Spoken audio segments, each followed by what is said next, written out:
جاری مدد بہت بہت شکریہ جاری کرنے کا. نوردین بھائی نے اپنی تقریر میں ایک بہت ہی اہم جملہ کہا کہ ہم سب زندگی کے اس دور میں اپنا بہتر سے بہتر مقام حاصل کرنا چاہتے ہیں، مگر اس میں جو اخلاقی ضابطے ہیں کہ جن کی حدود میں رہتے ہوئے ہمیں یہ کام کرنا چاہیے، آیا ہم اس سے آگاہ ہیں یا نہیں، ان کا جاننا بہت ضروری ہے. اور انشاءاللہ جو باتیں آپ کے ساتھ کی جائیں گی ہم کوشش کریں گے کہ اس میں ان باتوں کو ہم کور کریں.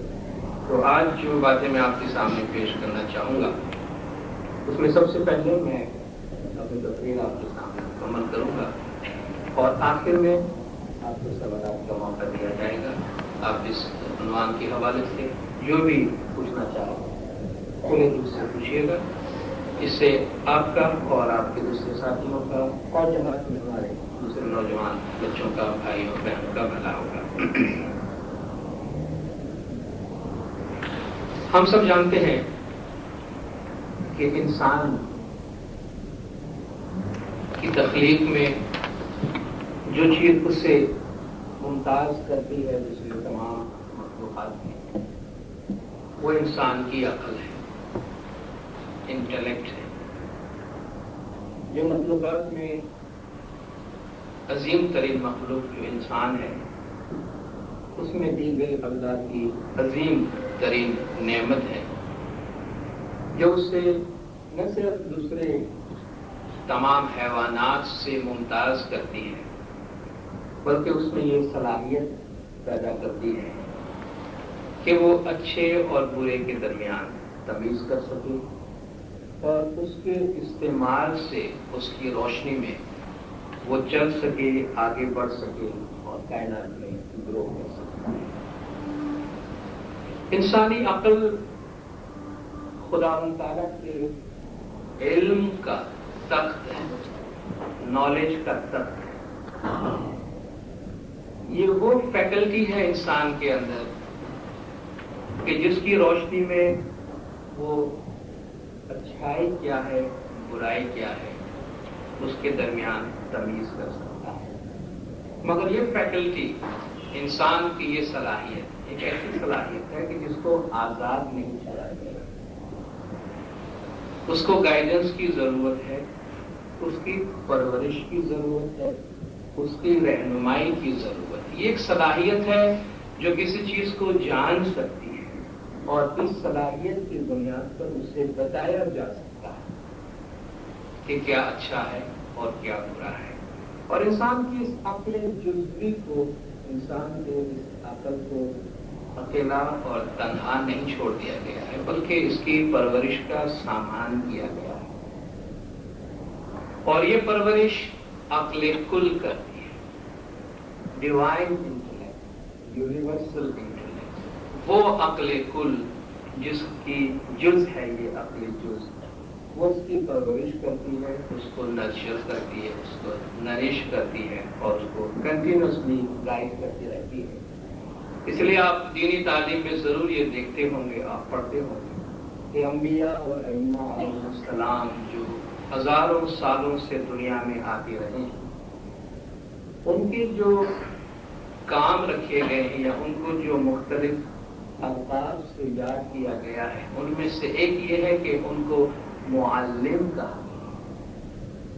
کما ارسلنا فیکم رسولا من انفسکم یتلو علیکم آیاتنا ویذکرکم، جیسا کہ ہم نے تم ہی میں سے ایک رسول کو بنا کر بھیجا ہے، قرآن میں بنانے پر، جو تم پر ہماری آیتیں پڑھتا ہے اور تمہارا تزکیہ کرتا ہے، تمہیں پیوریفائی کرتا ہے، تمہیں پاک و صاف کرتا ہے.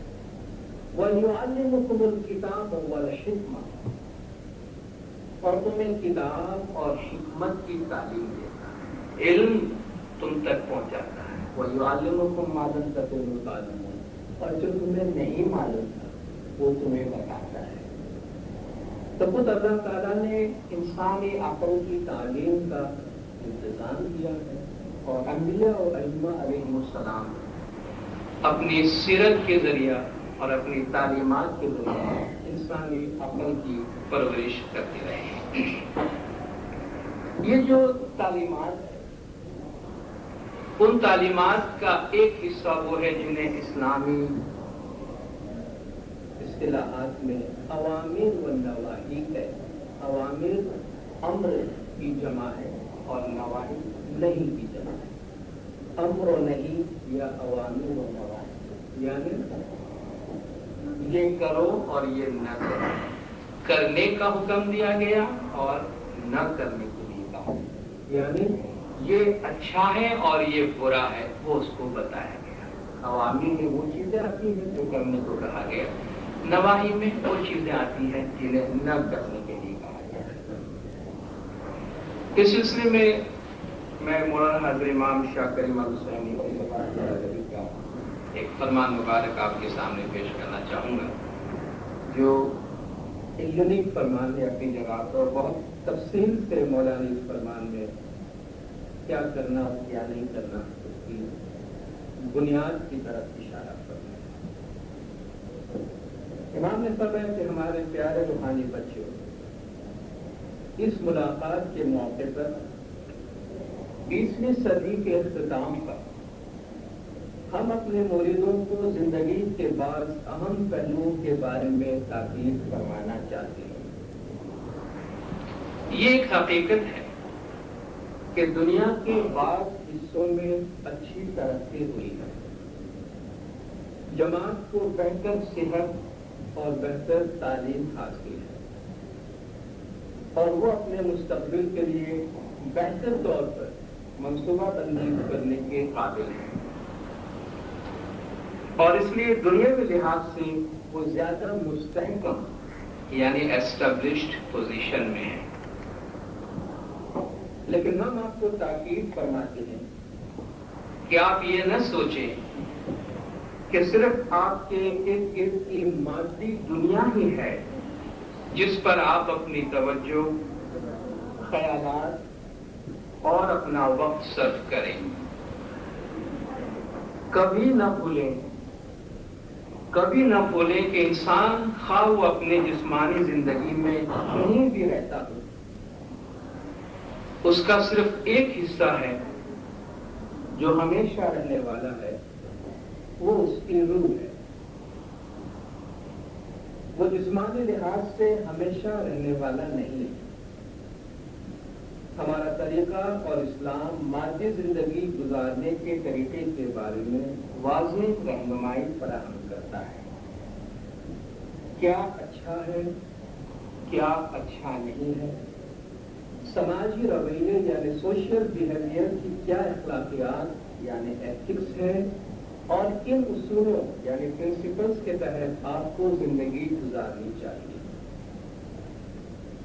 اور آج ہم اپنے روحانی بچوں کو فرماتے ہیں کہ بھٹک نہ جائیں، صراط المستقیم سے بھٹک نہ جائیں، اس سیدھے راستے پر مستحکم رہیں۔ آپ اس سیدھے راستے کا تصور اور سمجھ ہر روز اپنے دلوں میں قائم رکھیں، اس سیدھے راستے کے اصولوں کے تحت زندگی گزارنے کی کوشش کریں۔ اگرچہ آپ 20ویں صدی کے اختتام پر زندگی گزار رہے ہیں، لیکن وہ سیدھا راستہ کسی طرح بھی مختلف نہیں ہے۔ اخلاقیات کے تصور یعنی نوشن آف ایتھکس اور اصولات یعنی پرنسپلز اور صحیح رویہ وہی ہیں، ان میں کوئی تبدیلی نہیں ہوئی۔ ان کا تعلق ہمارے دین کی اخلاقیات یعنی ایتھکس، ہمارے دین کی تشریح یعنی انٹرپریٹیشن سے ہے۔ آپ ہر طریقے سے اس راستے پر باقاعدگی رکھیں، جماعت خانے کی حاضری میں باقاعدگی رکھیں، خواہ آپ ایک ہی ملک سے ہوں یا دوسرے ملک سے یا عام معاشرے میں، آپ اپنے درمیان رویوں میں باقاعدگی رکھیں۔ رویوں کے یہ اصول یعنی بیہیویئرس کی یہ پرنسپل بہت مضبوط ہے اور آپ دوسری سرگرمیوں کی وجہ سے بھٹک نہ جائیں. اس لیے باقاعدگی رکھیں، ہر وقت اپنے دلوں میں دین کے اصولوں کو قائم رکھیں. یہ ہماری جماعت کے لیے نہایت ضروری ہے، یہ ہمارے لیے نہایت ضروری ہے. یہ اصول ایسے ہیں جو بنیادی ہیں اور ہم چاہتے ہیں کہ آپ ان اصولوں کے تحت اپنی زندگی گزاریں اور ہم آج کی نسلوں کے لیے اس کی خواہش مند ہیں اور ہم آئندہ کی نسلوں کے لیے بھی اس کی خواہش مند ہے. یہ نہایت ہی ضروری ہے. سروات قرآن عظیمان کا یہ فرمان 14 مارچ 1997 میں دار السلام تنزانیہ میں امام نے یہ فرمان فرمایا. بہت تفصیل سے مولانا نے اس میں روشنی ڈالی ہے اخلاقیات کے بارے میں اور بہت واضح طور پہ صراط مستقیم کے حوالے سے مولانا نے بات. ہم اپنی دعا میں روزانہ پڑھتے ہیں، ہماری دعا کا ہمارے پریئر کا یہ حصہ ہے. یا مولا ہمیں ہمیشہ صراط مستقیم پر قائم رکھے. یہ صراط مستقیم وہی ہے جو ہر ٹائم کے مطابق، ہر زمانے کے مطابق ہمیں بتایا جائے کہ کیا صحیح ہے اور کیا نہیں ہے. اور صراط مستقیم کی یہ راہ زمانے کے امام ہمارے لیے متعین کرتے ہیں اور زمانے کے امام ہمیں بتاتے ہیں. تو حضور نے اپنے حدیث میں بتایا ہے کہ مجھے اخلاقیات کے جو اعلیٰ اصول ہیں، اخلاقیات یا اعلیٰ اخلاقیات کی جو تعلیمات ان کو مکمل کرنے کے لیے بھیجا گیا. کوئی تو لِأُتَمِّمَ مَكَارِمَ الْأَخْلَاقِ. اور ظاہر ہے کہ ہم یہ دیکھنا چاہیں گے کہ جب آپ ایک اچھی اخلاق کی بات کرتے ہیں، آپ ایک ایسے انسان کا نمونہ ہمارے سامنے پیش کریں جس کے بارے میں آپ یہ کہہ سکتے ہیں کہ یہ وہ اصول ہیں جن پر آپ عمل کریں. تو قرآن حکیم میں فرمایا کہ لَقَدْ كَانَ لَكُمْ فِي رَسُولِ اللَّهِ أُسْوَةٌ حَسَنَةٌ. تمہارے لیے رسول اکرم کی ذات میں ایک بہترین نمونہ موجود ہے. وَإِنَّكَ لَعَلَىٰ خُلُقٍ عَظِيمٍ. حضور کو خدا فرماتا ہے کہ بے شک آپ اخلاق کے بلند ترین چوٹی پر ہیں، آپ اخلاق کے بلند ترین مقام پر ہیں. تو اللہ تعالیٰ بنی نوع انسان سے جو اخلاقی بیہیویئر چاہتا ہے، حضور نے اپنی زندگی کے دوران اس کی بنیادیں رکھی، وہ کر کے بتایا ہے.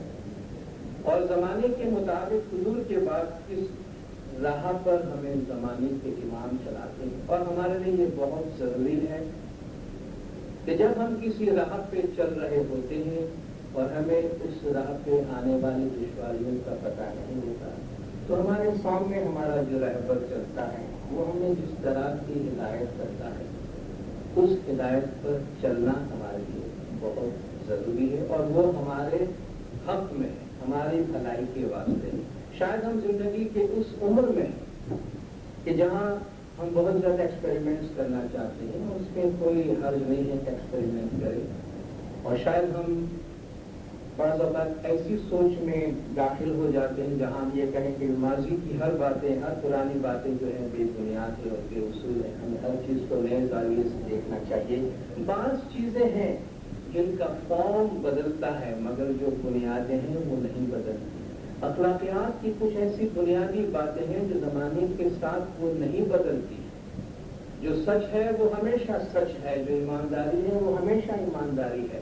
وقت گزرنے کے ساتھ جو ہے وہ سچ جھوٹ نہیں بن جاتا اور جھوٹ سچ نہیں بن جاتا. تو وقت گزرنے کے ساتھ کیا چیزیں بدلتی ہیں اور کیا چیزیں نہیں بدلتی ہیں ان کا بھی ہمیں خیال رکھنا چاہیے.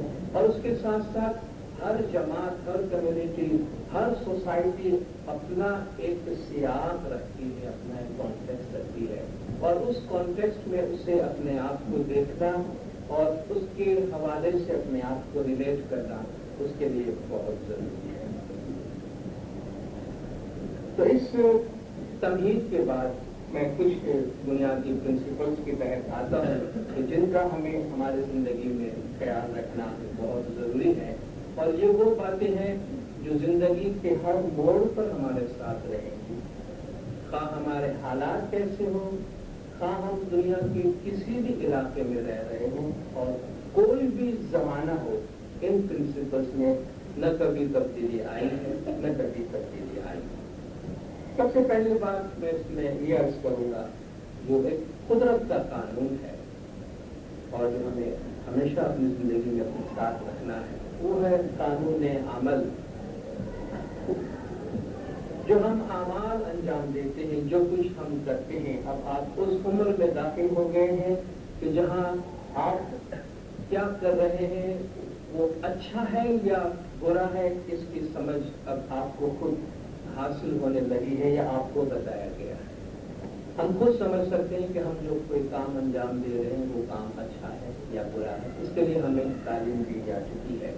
تو جس بات کا میں عرض کرنا چاہتا ہوں یہاں قانون عمل، وہ یہ ہے کہ ہم اس خدا کے اس زمین پر، اس کائنات میں جو بھی کام انجام دیں گے اس کا ایک ریئیکشن ہوگا، جو بھی ہمارا عمل ہوگا اس کا ایک رد عمل ہوگا، اور جیسا ہمارا عمل ہوگا ویسا اس کا رد عمل۔ یہ نہیں سمجھنا کہ یہ کوئی فرسودہ قسم کی بات ہے، یہ کوئی دادی اماں کی کہانی ہے جو پہلے زمانے میں چل جاتی تھی اور اب نہیں چلے گی۔ ہم نے اچھا کیا ہے تو اچھا ہوگا، ہم نے برا کیا ہے تو برا ہوگا۔ ہم جس چیز کی کاشت کریں گے وہی فصل وہی پھل ہمیں حاصل ہوگا۔ اس کائنات میں ایک law of giving and law of receiving کام کرتا ہے۔ آپ کسی بھی مذہب میں جائیے، آپ کو کوئی مذہب دنیا میں ایسا نہیں کہے گا کہ آپ برا کریں آپ کا اچھا ہوگا اور آپ اچھا کریں تو آپ کا برا ہوگا۔ آپ جو جی میں آئے سو کریں، آپ کا وہی ہوگا جو نتیجہ آپ دیکھنا چاہتے ہیں۔ یہ ممکن نہیں ہے۔ اس کے لیے ہم خدا کے بنائے ہوئے قانون کے پابند ہیں اور ان قوانین کے جو نتائج ہیں وہ ہم پہ ضرور لاگو ہوں گے۔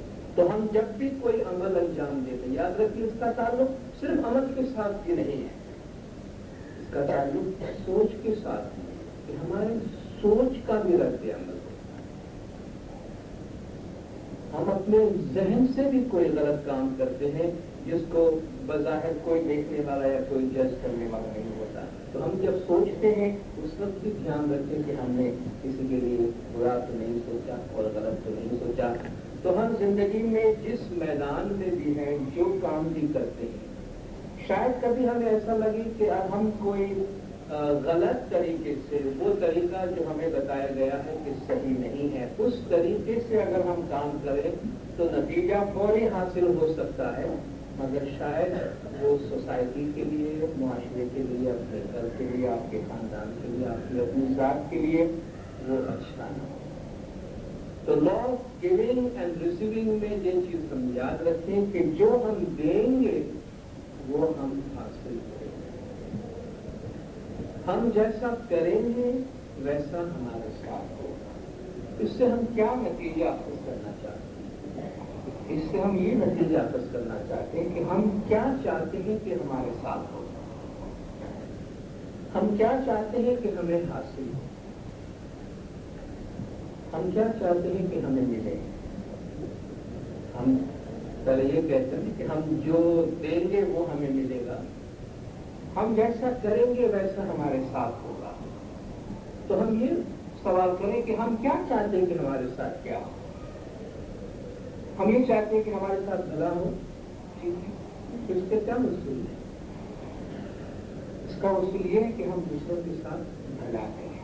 ہم یہ چاہتے ہیں کہ ہمارے ساتھ کبھی برا نہ ہو، اور ہم یہ چاہتے ہیں کہ ہم دوسروں کا برا کرتے جائیں مگر ہمارے ساتھ کبھی برا نہ ہو۔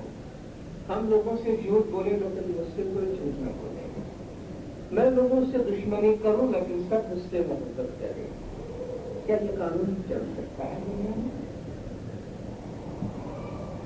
کیا کوئی شخص دنیا میں جو نفرت پھیلاتا ہے وہ کبھی محبت کما سکتا ہے؟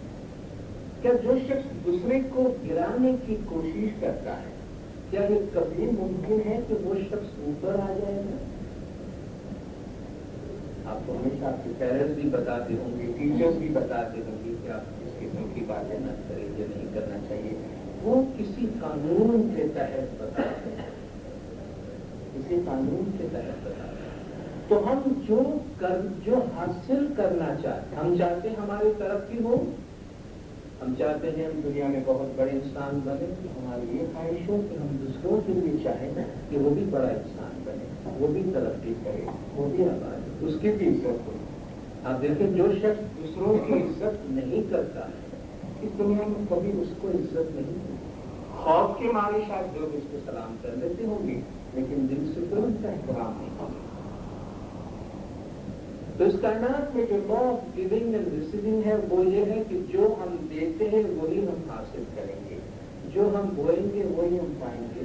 تو جو ہم فصل حاصل کرنا چاہتے ہیں، جو پھل ہم کھانا چاہتے ہیں، اسی کی کاشت کیوں نہ کریں؟ بس بہت سادہ سا اصول ہے۔ اگر ہم صداقت، ایمانداری اور سچائی کی سوسائٹی کے اندر چلتے ہیں تو ہمیں کسی قسم کا کوئی ڈر نہیں ہونا چاہیے۔ اس کا یہ مطلب نہیں ہے کہ ہمیں کسی قسم کے مسائل درپیش نہیں ہوں گے، ہمیں کسی قسم کی کوئی تکلیف نہیں ہوگی۔ معاشرے کی اس زندگی کی کچھ باتیں ہیں جو میں آخر میں عرض کروں گا کہ یہ اللہ کی کتاب ہے پوری، اس میں سے بہت لیسنس لینے کی ضرورت ہے، مگر بات بہت ہی چھوٹی معمولی گین کی خاطر جو بنیادی قانون ہے اس کو توڑنا نہیں چاہیے۔ شاید وقتی طور پر یہ جو میں بات کر رہا ہوں اس کے نتائج ہمیں نظر نہ آئے، ہمیں تو ایسا لگے وہ تو سب کا برا کرتا رہتا ہے اور اس کی تو بڑی ترقی ہوئی ہے، اور میں سب کا اچھا کرتا رہتا ہوں، میں بڑا پیچھے رہ گیا ہوں، میں سچ بول بول کے ایمانداری کر کے پیچھے رہ گیا ہوں، یہ جھوٹ بول بول کے چاپلوسی کر کے اور آگے نکل گیا۔ ہوتا ہے ایسا نظر آتا ہے کہ دیکھو میں اچھا کرنے گیا، میرا برا ہوا، اس نے برا کیا، اس کا اچھا ہوا۔ یہ ہم صرف ایک سین دیکھتے ہیں، اور ایک سین دیکھ کر یا کتاب کے ایک صفحے کو دیکھ کر ہم ججمنٹ دے دیتے ہیں۔ ہم نے پوری فلم نہیں دیکھی ہے، ہم نے پوری زندگی نہیں دیکھی، لیکن یہ جو نتیجے کی بات ہے کہ اچھے کے ساتھ اچھا، برے کے ساتھ برا، اس کا ٹائم فریم ہم نے بناتے ہیں، اس کا ٹائم فریم ہم مقرر نہیں کرتے کہ آج میں نے اچھا کیا تو آپ بتائیے کتنے گھنٹے میں میرے ساتھ اچھا ہوگا۔ خدا ہمارے ٹائم ٹیبل کا پابند نہیں، ہم خدا کے ٹائم ٹیبل کا پابند۔ ٹائم فریم خدا بناتا ہے، لیکن خدا نے جو یہ قانون رکھا ہے، ہم نے ججمنٹ دے دیا کہ فلاں شخص اتنی برائیاں کرتا ہے، وہ تو اتنا آگے نکل گیا ہے۔ ہم نے کہا نا کہ وہ آگے نکل گیا ہے، ہمیں لگا کہ آگے نکل گیا ہے، ہماری ججمنٹ ہے۔ خدا کی نظر میں، معاشرے کی نظر میں، حقیقت کی نظر میں وہ کیا ہے کوئی نہیں جانتا، خود اس کی اپنی ذات میں وہ شخص کیا ہے کوئی نہیں جانتا۔ تو ہمیں ججمنٹ دینے کی کوئی ضرورت ہے۔ یہ ایک ایسا پرنسپل ہے جس پہ آنکھیں بند کر کے عمل کرنے کی ضرورت ہے۔ جب ہمیں معلوم ہے کہ یہ رائٹ ہے تو ہمیں یہ کرنا ہے، جب ہمیں معلوم ہے یہ رانگ ہے ہمیں نہیں کرنا ہے۔ تو یہ قانون عمل جو اس مقافات عمل از مقافات عمل غافل مشو گندم از گندم بروئے جوز جوز، سادہ سی بات ہے کہ اعمال کے نتیجے سے کبھی غافل نہیں ہونا۔ گندم بوگے تو گندم پاؤ گے، جو بوگے تو جو حاصل کرو۔ یہ آپ ہزاروں لاکھوں سال پیچھے جائیں، ہزاروں لاکھوں سال مستقبل میں جائیں، اس قانون کو پکڑ کے رکھیے گا، اس میں کسی قسم کا کوئی کمپرومائز نہیں ہے۔ دوسری بات جو میں عرض کرنا چاہوں گا کہ خدا نے جو یہ بعض کام کرنے اور بعض کام نہیں کرنے کے قانون بنائے اس کی کیا بنیاد ہے؟ کیونکہ کچھ کام کرنے کی ضرورت خدا نے خود پیدا کی ہے، جسے ہم کہتے ہیں دیانت داری، ایمانداری، انٹیگریٹی، آنیسٹی، اپنی زندگی میں ایمانداری سے کام کریں، انٹیگریٹی کے ساتھ کام کریں، دیانت داری سے کام کریں۔ کیوں؟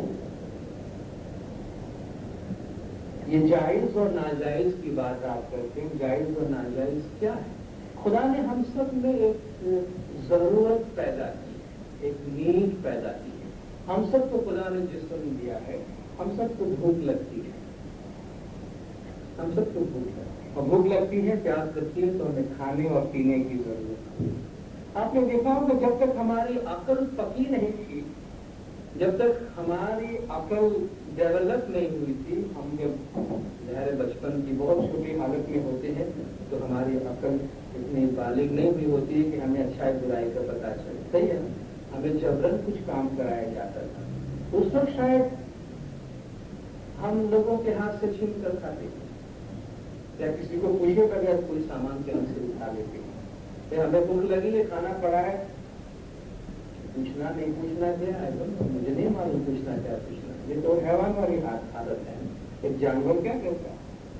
اس کو بھوک لگتی ہے تو بس وہ جو پڑتا ہے، تو کسی کو پوچھنے دکان والے کو نہیں پوچھتا کہ یہ گوشت میں منہ ڈالوں کہ نہیں ڈالوں، یا بلی مچھلی والے کی پرمیشن نہیں لیتی ہے کہ مجھے بھوک لگی ہے تمہاری مچھلی میں کھاؤں تو نہیں کھاؤں، اس کے نزدیک یہ ایتھکس نہیں ہے، اس کے نزدیک یہ ایتھکس نہیں ہے۔ راستے میں آپ چل رہے ہو نا، کتا پیچھے سے آ کر کاٹتے ہیں تو پہلے پرمیشن نہیں لیتا ہے کہ میں آپ کو کاٹوں، اس کے نزدیک اس کا تو کام یہ ہے۔ لیکن ہم اگر سامنے کاٹتے ہیں تو کہے گا تم نے غلط کام کیا، کیونکہ تم کو تو پتا ہے کہ تمہارا کام یہ نہیں ہے، اس نے تو اپنا کام کیا لیکن تم نے اپنا کام نہیں کیا، کیونکہ ہمیں پتا ہے کیا اچھا ہے کیا برا ہے، اس کو تھوڑی سی ٹریننگ میں دے دے تو وہ کرے گا جو اس کو ٹرین کیا گیا ہے، اچھے برے کی تمیز نہیں ہے۔ تو ہماری جو نیڈ خدا نے بنائی ہے، اس نیڈ کو فلفل کرنے کے لیے کوئی راستہ ہونا چاہیے۔ بھوک لگی ہے تو کھانا چاہیے، لیکن خدا نے ہمیں بتایا کہ تمہارے لیے ہم نے بھوک بھی بنایا ہے، تمہارے لیے ہم نے کھانا بھی بنایا ہے، اور تم پر ہم یہ فرض عائد کرتے ہیں کہ اس کھانے کو تم جائز طریقے سے اپنا حق بنا کر کے کھاؤ۔ تو خدا نے ہمیں کچھ قانون بنایا کہ بھئی تم محنت کرو، اس محنت سے تمہیں اجرت ملے گی، اس اجرت سے تم اپنا پیٹ پالو۔ تو یہ ہو گیا لیجیٹیمیٹ وے آف ارننگ۔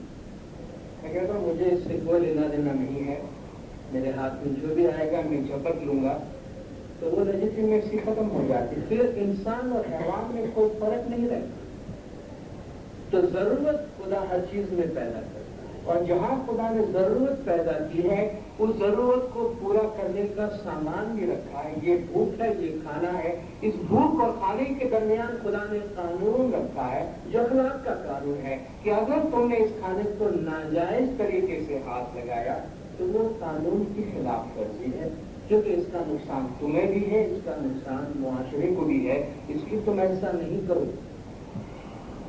اگر تم قانون کے تحت یہ کام کرتے ہو تو اس کا جیسا حق ہے، جو جتنی محنت کرتا ہے اس کو اس کے حساب سے اس کا پھل، اس کا معاوضہ حاصل ہوگا۔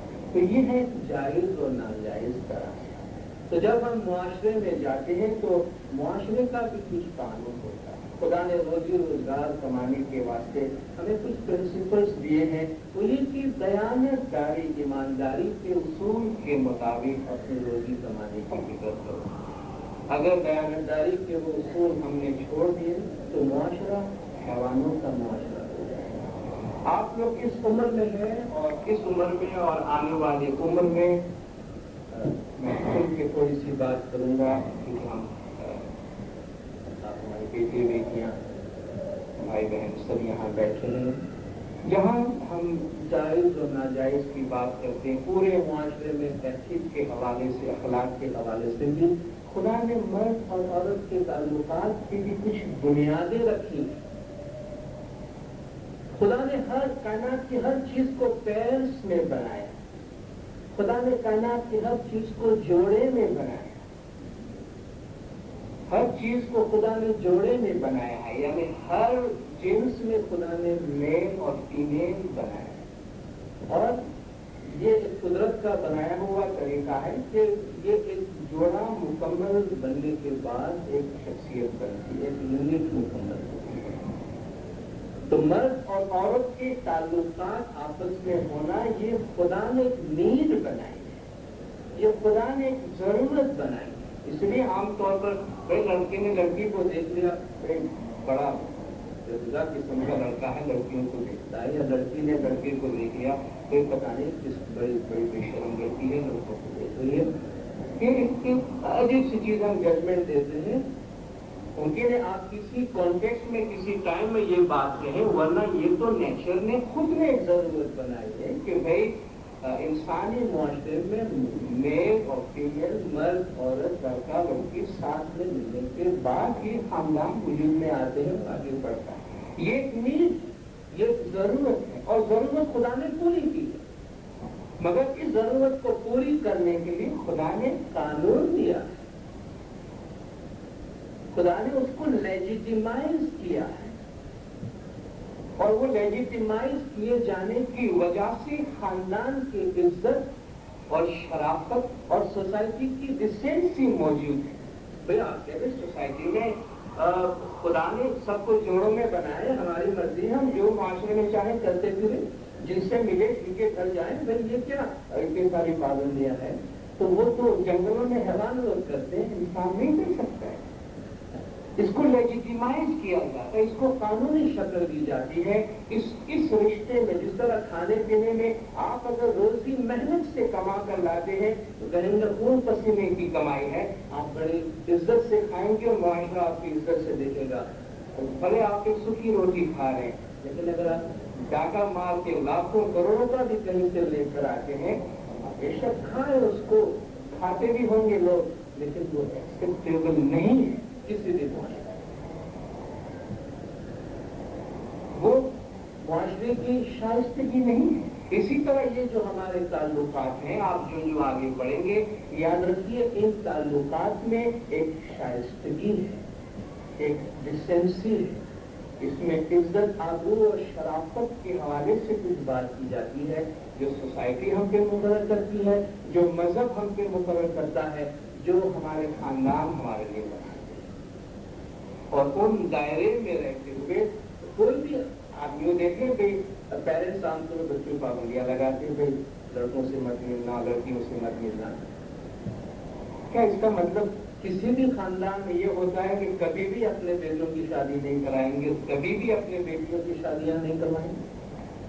کیا وہ اس لیے اپنے بچوں کو لڑکیوں سے ملنے سے روکتے ہیں کہ وہ ان کو زندگی بھر تا حیات لڑکوں لڑکیوں سے دور رکھنا چاہتے ہیں؟ نہیں، آج آپ کو لڑکوں لڑکیوں سے روکتے ہیں، کل خود آپ کے لیے کوئی داماد، اپنے لیے کوئی داماد یا اپنے لیے کوئی بہو ڈھونڈنے نکلیں گے. بھی کل تو آپ نے روک رہے تھے، آج خود ہی جا رہے ہیں ڈھونڈنے کے لیے.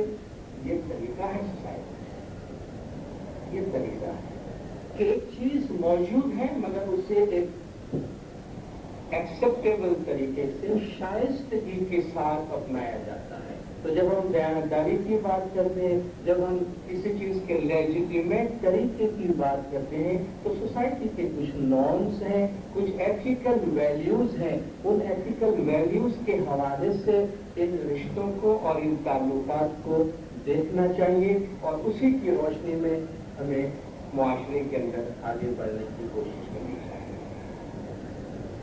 ایک اور پرنسپل کی تحت میں آنا چاہتا ہوں. جب میں نے فیملی کی بات کی، اس وقت فیملی کا ایک ہی طبقہ یہاں موجود ہے اور وہ ہیں بچے. اگر والدین ہوتے تو ہم والدین کے حوالے سے بھی کچھ بات کرتے ہیں کہ پیرنٹس کو اپنی اولاد کے ساتھ کس طرح کا ٹریٹمنٹ کرنا چاہیے. وہ ہم پیرنٹس کے ساتھ جب ان کے سیشن میں جائیں گے تو بات کریں گے. لیکن اس وقت ہم آپ سے بات کریں گے کہ آپ کے تعلقات اپنے پیرنٹس کے ساتھ کیسے ہونے چاہیے. اور آپ ضرور یہ کہیں گے کہ بھئی آپ ہمارے پیرنٹس سے بھی بات کریں، لیکن کس وقت نہیں کر سکتے کیونکہ آپ میں کسی کے بھی پیرنٹس یہاں موجود نہیں ہے. تو ہمارے طریقے کے بلکہ دین اسلام کے جو ایتھکس کی تعلیمات ہیں، جو پرنسپلس ہیں، ان میں سے ایک اہم یہ ہے کہ ہمیں ہمارے پیرنٹس کے ساتھ حسن سلوک یعنی اچھی بیہیویئر کی تلقین کی گئی ہے. دیکھیں میں نے اس طرح پہلے ذکر کیا کہ سوسائٹی یہ عوامر و نواہی ایتھکس کی جو بات ہے کہ ہمیں کیا کرنا کیا نہیں کرنا، کیا اچھا ہے کیا برا ہے، اس حوالے سے ہم پہ کچھ پابندیاں عائد کی جاتی ہیں. اور اس لیے آپ میں سے شاید اکثر کو اپنے پیرنٹس اچھے نہیں لگتے ہوں گے کیونکہ وہ آپ کے پولیس مین ہوتے ہیں،